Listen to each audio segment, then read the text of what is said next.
हाताने पिळून देऊन महाराजांनी त्यांना त्यांची जागा दाखवून दिली.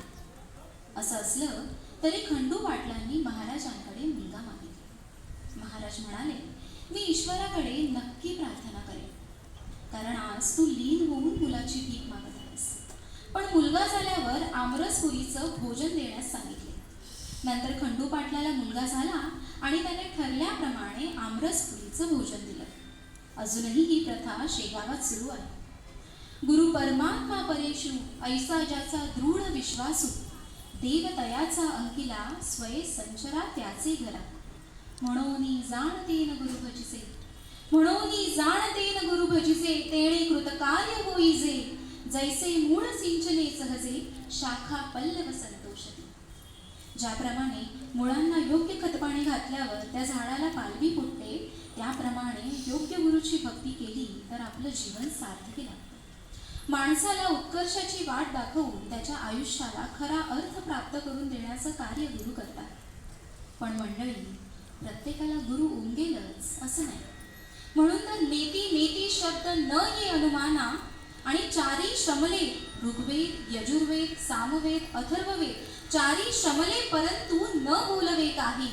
साही विवाद करिता षटशास्त्रे, साही विवाद करिता पडले प्रवाही, अभग्यासी कैसी न कळे ही मात, आणि पराही परतली कैसा आहेत. वाणीचे चारही प्रकार, परा पश्चंती मध्यमा वैखरी सुद्धा. गुरूंचं वर्णन करताना थकले तिथे आपलं अस्तित्व काय. आणि म्हणूनच फळा आले जन्मोजन्मीचे पुण्य, काहीतरी आपली पूर्वजन्माची पुण्याई असावी बहुधा. फळा आले जन्मोजन्मीचे पुण्य, लाभले जीवनी गुरु गजानन. जरी कुडी माझी दुजे गावी, म्हणजे रोजच्या संसारासाठी आपण शरीराने कुठेही स्थायिक असलो, जरी कुडी माझी दुजे गावी, प्राण माझा गुरुचरणी शेगावी. अगदी या ओळींप्रमाणेच जेव्हा आत्मा गुरुच्या चरणांशी विलीन होतो, तेव्हा प्रत्येक स्वर होतो प्रार्थनेचा श्वास. ऐकूया दे चरणांशी वास.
स्वामी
होशील असा आशीर्वाद दिला. खरी भक्ती संतांना कळते हेच खरं. कृष्णाजी पाटलाच्या मळ्यात चिलींची ठिणगी महाराजांनी पलंगावर टाकली आणि पलंग पेटला. पण महाराज काही पलंगावरून खाली उतरायला तयार होईना.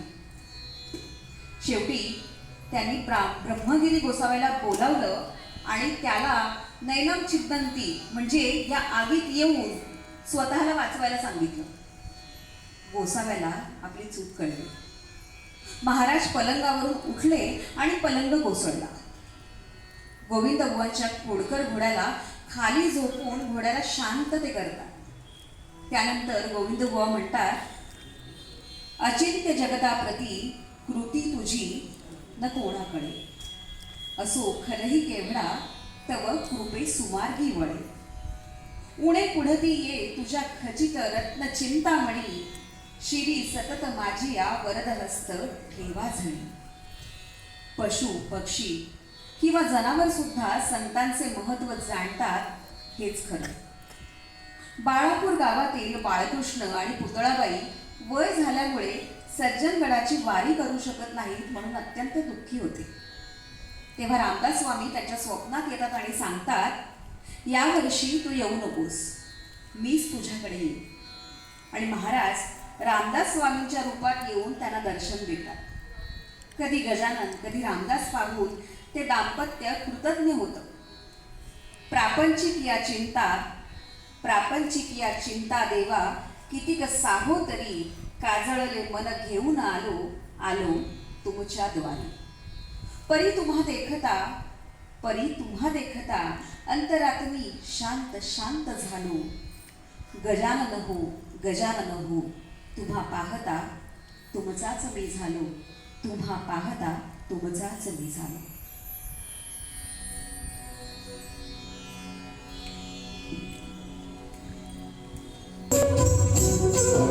स्वामीची पालखी विहारी चला जाऊया शेजारी.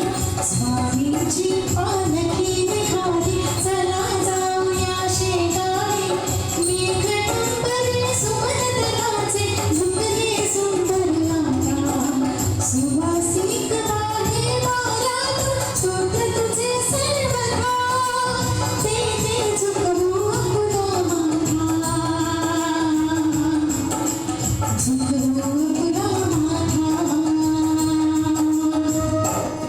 श्री गजाननाची गाथा नमो तेथे अपुरा माथा. श्री गजाननाची गाथा तेथे विनम्र तुझा माथा. चैतन्याचा घोट पिऊया विश्वातून जाता जाता. नवया स्वामीची गाथा. श्री गजाननाची गाथा.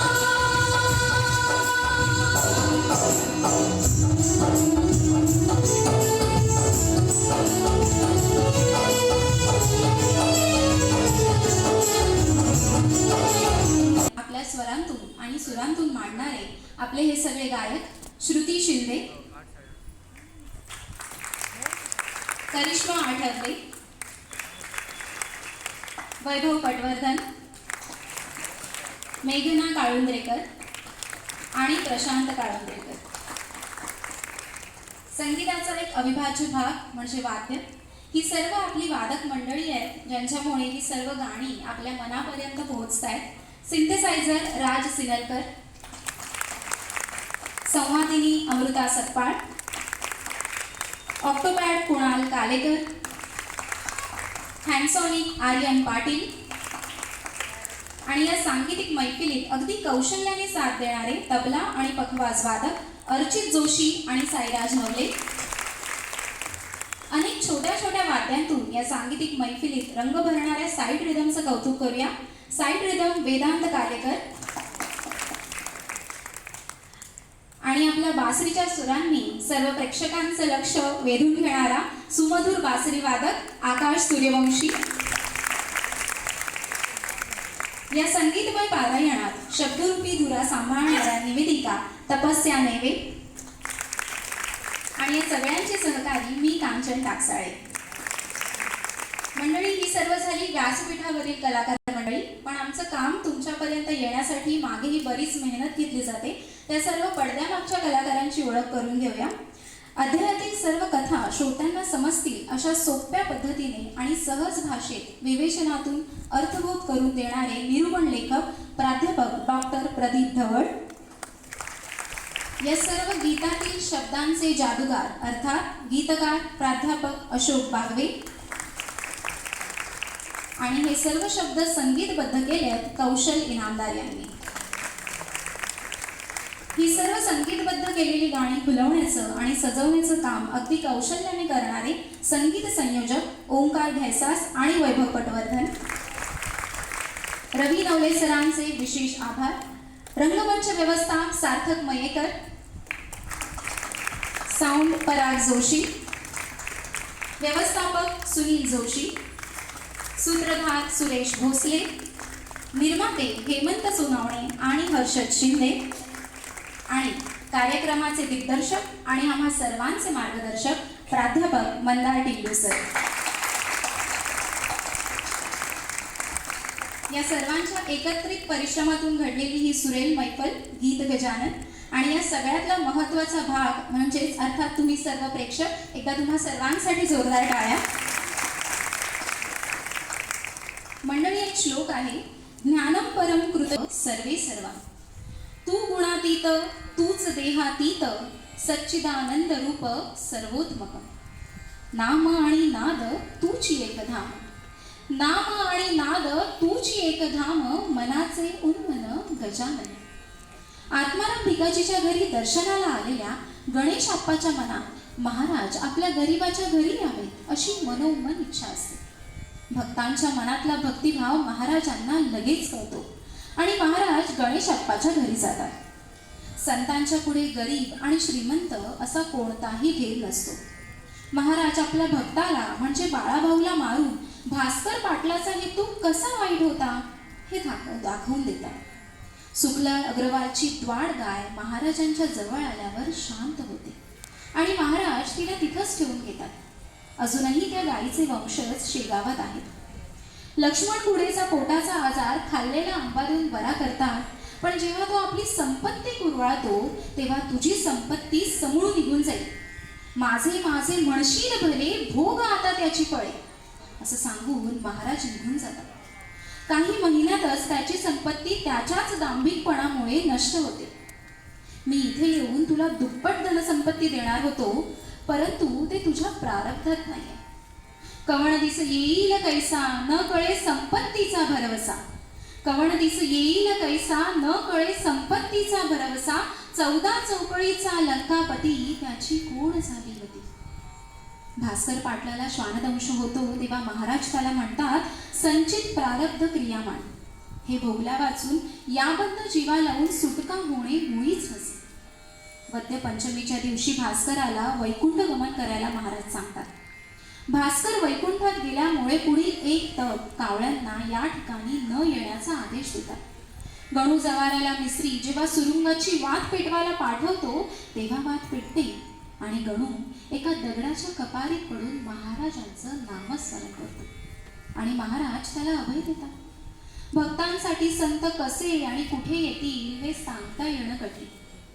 दर्शन तुमचे घेण्या देवा शेगावी मी आलो. दर्शन तुमचे घेण्या देवा शेगावी मी आलो. गजानना हो गजानना हो तुम्हा पाहता तुमचाच मी झालो. परब्रह्म हे सगुण रूपे साकार हे झाले.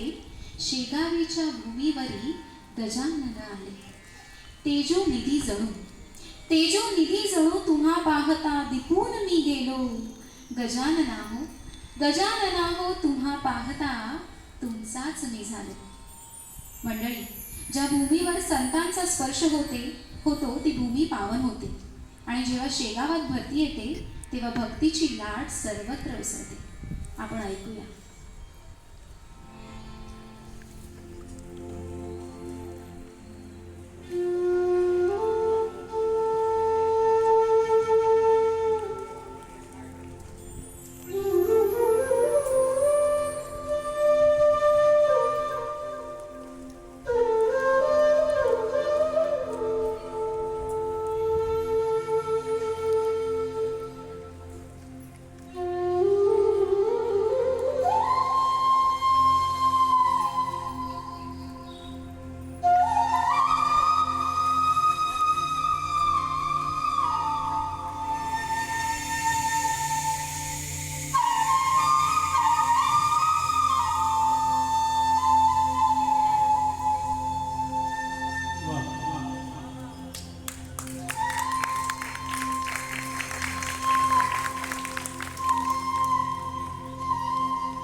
पंचपक्वानाचं जेवण देतो. पण महाराज म्हणतात, मी याचा भुकेला नाही तर भक्तांच्या भक्तीचा भुकेला आहे. पण तू सर्व हे अर्पण केलंयस त्यात तुझा दांभिकपणा नव्हता. तुझं कल्याण होईल असं म्हणून महाराज तिथून निघून जातात.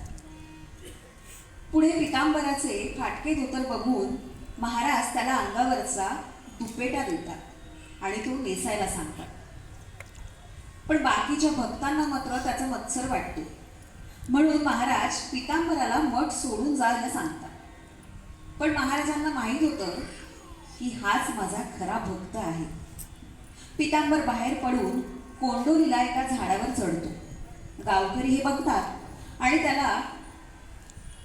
आणि विचारपूस केल्यावर महाराजांचा शिष्य असल्याचे त्याने सांगितले. गावकरी खरं खोटं करण्यासाठी कोरड्या वृक्षाला पालवी फुटेल असं काहीतरी कर असं त्याला सांगतात. आता मात्र पितांबर चक्रव्यूहात अडकतो आणि महाराजांचा धावा करायला लागतो. घार हिंडते आकाशी पण पित्त तिचे पिल्लांपाशी. तसंच भक्त लांब असला तरी महाराज मात्र भक्ताच्या बरोबर असतात. झाडाला पालवी फुटते आणि पितांबरावर लोकांचा विश्वास बसतो. कृष्णाजी पाटलाचा मळा सोडून महाराज मठासाठी जागा घेण्यासाठी आग्रह करतात आणि सरकार करून 1 एकर जागा मिळते. तुझं विण तुझ्या कोण आम्हास पुसतो, योगी राज तू आमचा जरी शेगावी राहतो, वास तू मात्र आमच्या हृदयात करतो, वास तू मात्र आमच्या हृदयात करतो.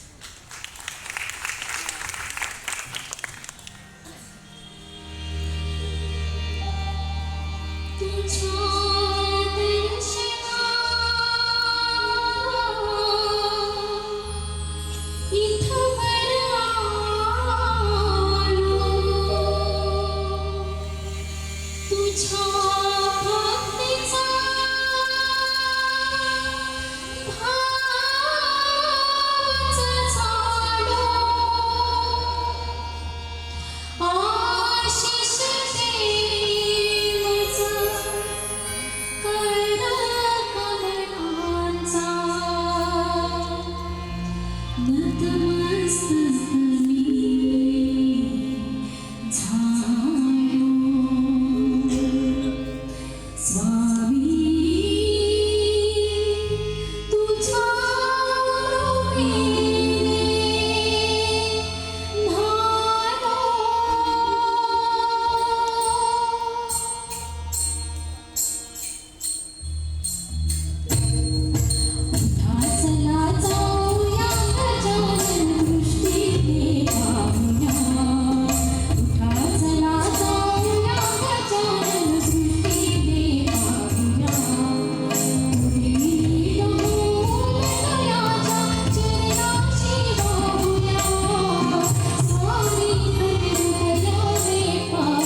बंडूदादाच्या उधळेपणामुळे त्याची सर्व संपत्ती नाहीशी होती, म्हणून तो आपलं जीवन संपवायला जातो.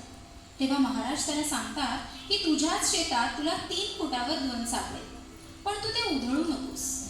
योग्य मार्ग गुरुच दाखवतात, त्यामुळे योग्य गुरु मिळणं हेच समृद्ध जीवनाचं संजीवन. बंकटलालच्या आग्रहास्तव महाराज मनात इच्छा नसतानाही सोमवती अमावस्येला नर्मदेचं दर्शन घ्यायला भक्तांसोबत जातात. नौका फुटते, नौकेमध्ये पाणी शिरतं. सर्व भक्त महाराजांना विनवणी करतात. नर्मदे मंगले देवी रेवे अशुभ नाशिनी, मंतू क्षमा करी यांचा दयाळू होऊन मनी. अशा महाराजांच्या प्रार्थनेमुळे नर्मदा प्रकट होते व नौका तीरावर नेते. लोकमान्य टिळकांच्या सभेला महाराजांना बोलवायचं की नाही हा वाद सुरू असतानाच महाराज ते ओळखतात आणि सभेमध्ये काहीही न बोलण्याचं मान्य करतात. संत हे अंतर्ज्ञानी असतात यात शंकाच नाही. लोकमान्य टिळकांना अटक होणार हे भाकीत महाराज करतात आणि टिळकांना अटक होते.